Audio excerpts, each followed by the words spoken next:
네, 워렌 버핏이 애플을 사랑하는 이유에 대해서 말씀드리도록 하겠습니다. 현재 세계 글로벌 시총 1위가 애플이죠. 애플은 분명히 1위라는 프리미엄이 존재를 합니다. 그래서 조금만 떨어져도 매수 세력들이 있고요. 한 30% 떨어지면 진짜 몰빵해도 된다라고 말하는 사람들도 있을 정도로 충성도가 강한 주식이고요.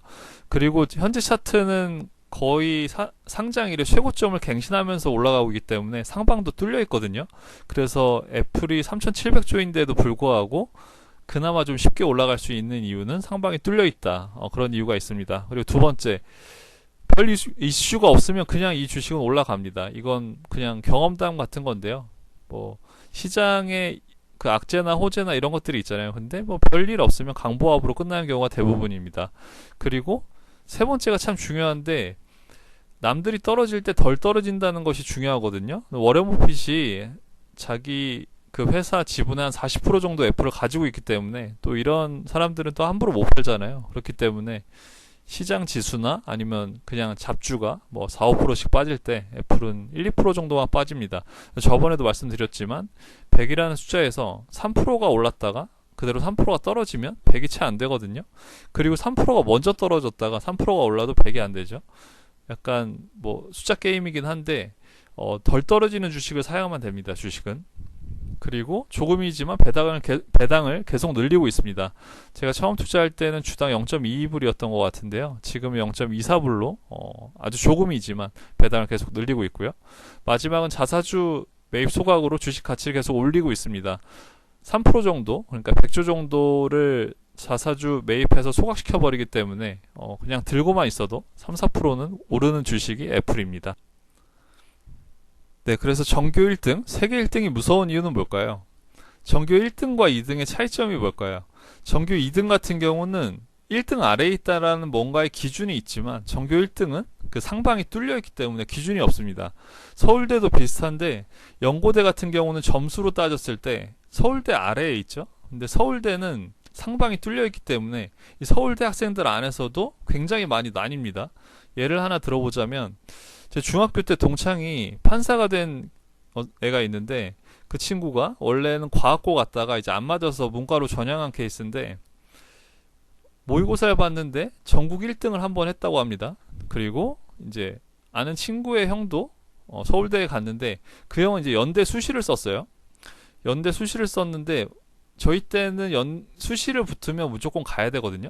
근데 이제 연대 수시는 떨어지고 서울대 수시는 붙어서, 이제 서울대 같은 경우는 수능도 일정 등급 이상 나와야 되는데 이제 거기에 합격해서 서울대에 간 케이스인데, 만약에 연대에 붙었으면은 서울대에 갈 수 있어도 연대를 가야 되는 케이스였거든요. 왜냐면은 그 연대 수시가 1학기 수시였기 때문에 그렇게 됐으면 이 형은 연대생이 됐을 거예요. 근데 그 판사가 된 동창이랑 이 친구의 형이랑 같은 대학교에 다니고 있습니다.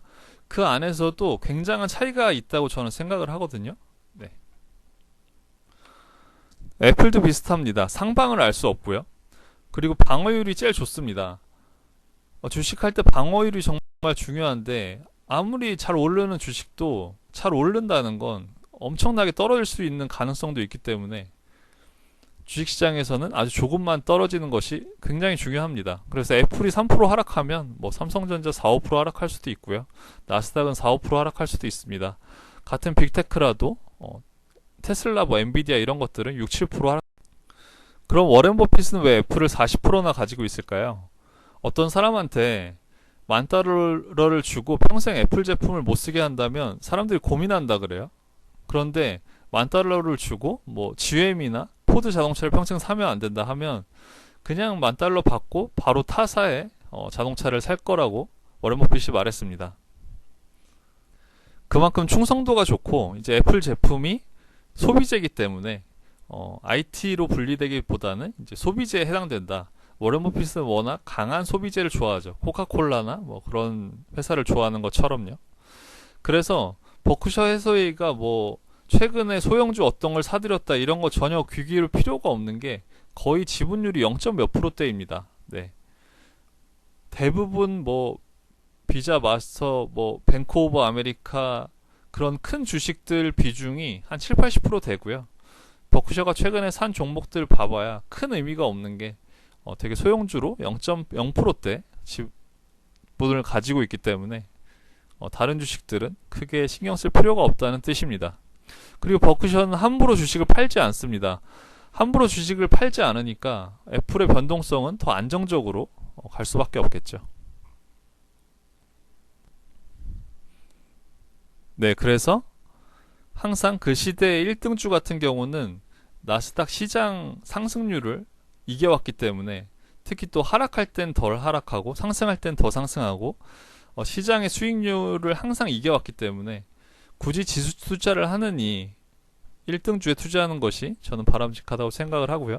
그렇기 때문에 워런 버핏 같은 경우도 40%를 애플로 가지고 있다고 생각합니다. 네, 그래서 오늘은 워런 버핏이 애플을 사랑하는 이유에 대해서 말씀을 드렸습니다.